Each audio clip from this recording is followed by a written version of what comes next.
Today's video is magluluto ako ng marhuya. Ayan. Dahil wala akong buko, ayan. May dalang makapuno ang aking kuya galing San Pablo. Ito na lang ang aking ilalahok.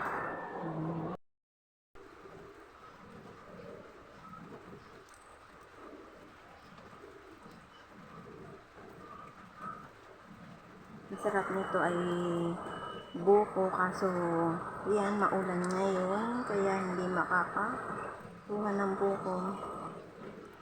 Kaya sabi ng kuya ko, try ko na lang itong makapuno.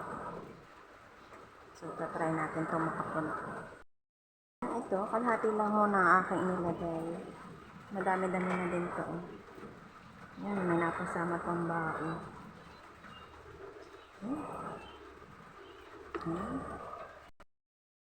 Itong natira. Ayan, tradisyon nga nilang paglutuan itong ganitong takip ng kaldero. Kasi ito hindi siya dumidikit.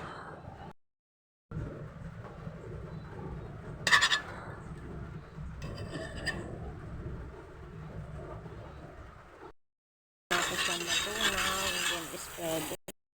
Ayan na yung aking bata. Tatanong ko meron pa daw. So, ayan, magluluto tayo ng isa. Ito para hindi masunog. Ayan, okay na niya. Hindi siya dumidikit, gumagalaw talaga siya. Ngayon, para maluto, ating tatakloban. Lang kahina ang apoy para hindi masunog. Ilang segundo, ayan, ganito na siya. Ngayon, hintay na lang natin na ito, yung gitnang yan is maging ganito lahat. Itong ganito.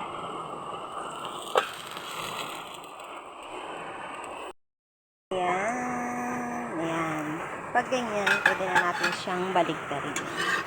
O, diba? Madali na siyang baligtarin. Para sure na luto na. Tapos tatakloban na lang ulit natin. Itong ganitong tabi, itong masarap unahin sa marhuya. Ayan. Malutong. Tatakloban na ulit natin mga ilang minuto. Segundo lang. Ayan. Luto na ang ating marhuya.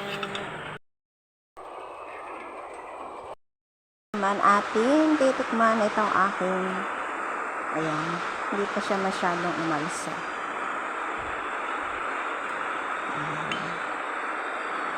Ayan, ito yung makapuno. Ito. Ayan, ito yung makapuno. Talagang tinitikman ko kasi para malaman kung may lasa ba or tama yung timpla. May tamis.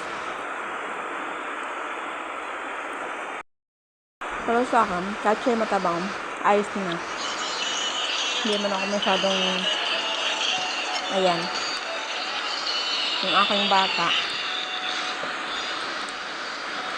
hindi niya gusto ang pancake daw sa kanya pancake to, pero sa amin marhuya to.